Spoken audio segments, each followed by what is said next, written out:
सहज मनोहर मूरति दोऊ, कोटि काम उपमा लघु सोऊ। शरद चंदनिदक मुखनी के, निरज नयन भाव तेजी के। चितवनि चारु मार मनोहरनी, भावती हृदय जाति नहीं बरनी।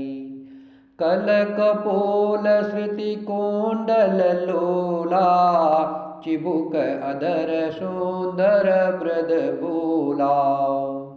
दोनों मूर्तियाँ श्री राम जी और लक्ष्मण जी संभाव से ही बिना किसी बनाव श्रृंगार के मन को हरने वाली है। करोड़ों कामदेव की उपमा भी उनके लिए तुच्छ है। उनके सुंदर मुख शरद पूर्णिमा के चंद्रमा की भी निंदा करने वाले हैं, अर्थात उसे भी नीचा दिखाने वाले हैं। और कमल के समान नेत्र मन को बहुत ही भाते हैं। सुंदर चितवन सारे संसार के मन को हरने वाले कामदेव के भी मन को हरने वाले हैं। वह हृदय को बहुत ही प्यारी लगती है, पर उसका वर्णन नहीं किया जा सकता। सुंदर गाल है, कानों में चंचल झूमते हुए कुंडल है, टोडी और अधर सुंदर है, कोमल वाड़ी है। कुमुद बंधु करनी दक हासा, भुरकटे विकट मनोहर नासा। भाल विशाल तिलक झलकाही, कच बीलो की अली अवली लजाही। हंसी चंद्रमा की किरणों का तिरस्कार करने वाली है, भुहें टेढ़ी है और नासिका मनोहर है। चौड़े ललाट पर तिलक झलक रहे हैं, दीप्तिमान हो रहे हैं। काले घुंघराले बालों को देख करके भोरों की पंक्तियां भी लजा जाती है। पीत चौतनी शिरनि सुहाई, कुसुम कली बिच बीच बनाई। देखे रुचिर कंभू कलगीवा, जनु त्रिभुवन सुषमा की सीवा। कुंजर मणिकंठा कलिता, उनन तुलसी का माल। वृषभ कंद के हरिटवनी, बल निधि बाहु विशाल। श्री राम जय राम जय जय राम, श्री राम जय राम जय जय राम। पीली चौकनी टोपियाँ सिरों पर सुशोभित है, जिनके बीच बीच में फूलों की कलियां बनाई हुई है। शंख के समान सुंदर गले में मनोहर 3 रेखाएं हैं, जो मानो तीनों लोकों की सुंदरता की सीमा को बता रही है। हृदयों पर गजमुक्ताओं के सुंदर कंठे और तुलसी की मालाएं सुशोभित है। उनके कंधे बैलों के कंधों की तरह ऊंचे तथा पुष्ट है, और खड़े होने की शान सिंह की सी है, और भुजाएं विशाल एवं बल की भंडार है।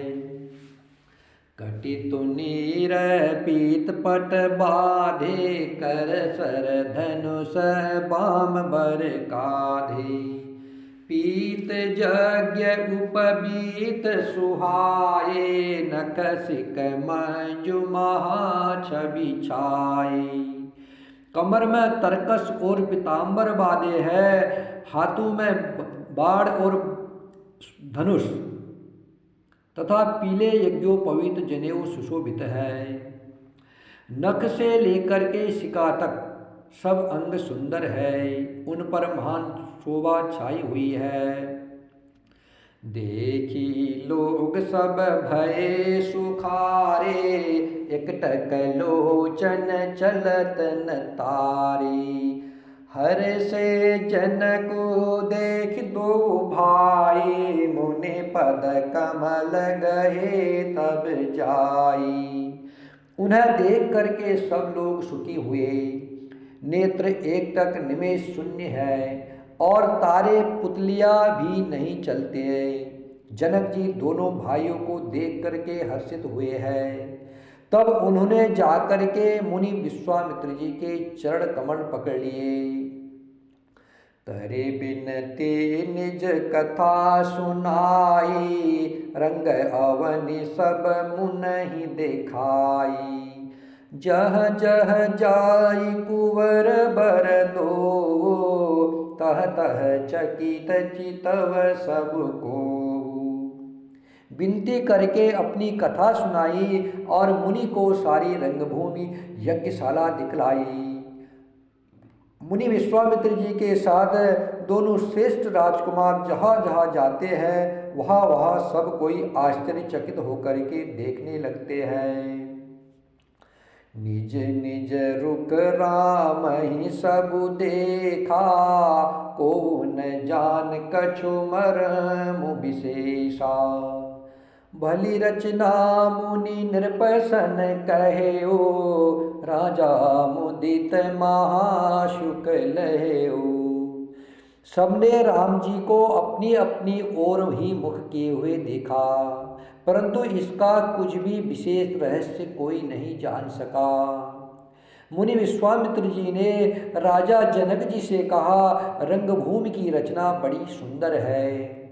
विश्वामित्र जैसे निरस्पर्श विरक्त और ज्ञानी मुनि से यज्ञ भूमि की रचना की प्रशंसा सुन करके राजा जनक जी प्रसन्न हुए और उन्हें बड़ा सुख मिला। सब मंचन ते मंचु एका, सुंदर विशद विशाल। मुनि समेत दो बंधु तहा, बैठा रे महिपाल। श्री राम जय जय राम, श्री राम जय जय राम। सब मंचों से एक मंच अधिक सुंदर, उज्जवल और विशाल था। सवै राजा ने मुनि सहित दोनों भाइयों को उस पर बैठाया। प्रभु ही देखी सब नृपहि हारे, जनु राकेश उदय भनाकारे। प्रभु ही देखी सब नृपहि हारे, जनु राकेश उदय भय तारे।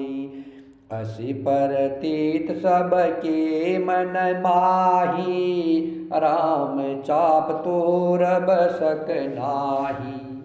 प्रभु श्री राम जी को देख करके सब राजा हृदय में ऐसे हार गए, निराश एवं उल्लासहीन हो गए, जैसे पूर्ण चंद्रमा के उदय होने पर तारे प्रकाशहीन हो जाते हैं। उनके तेज को देख करके सबके मन में ऐसा विश्वास हो गया कि रामचंद्र जी ही धनुष को तोड़ेंगे, इसमें कोई संदेह नहीं है।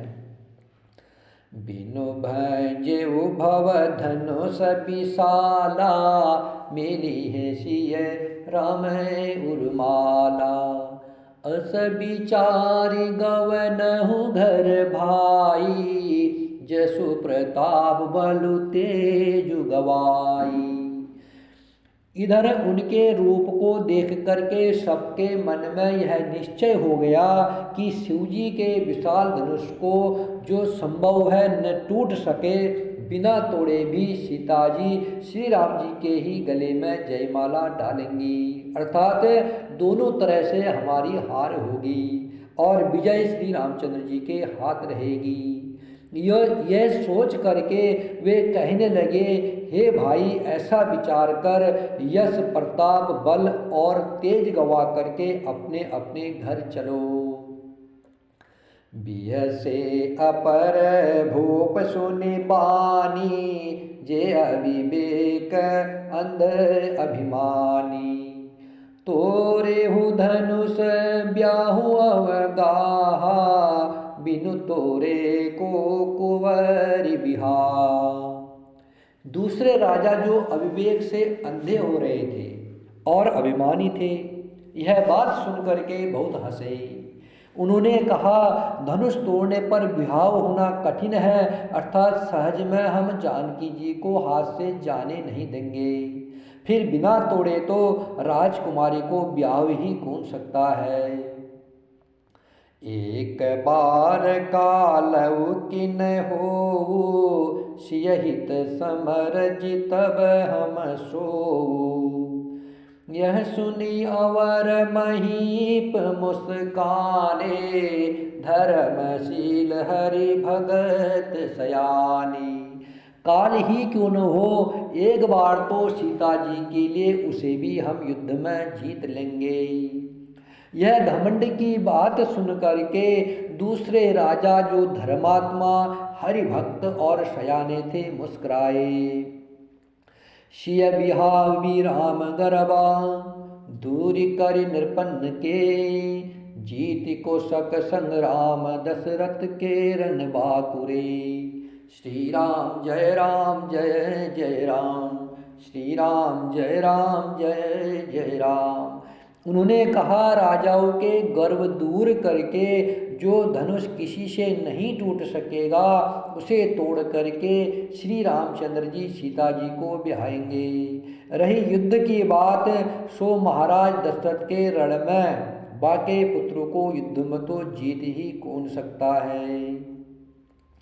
श्री राम जय जय राम, श्री राम जय जय राम, श्री राम जय जय राम, श्री राम जय जय राम, श्री राम जय जय राम, श्री राम जय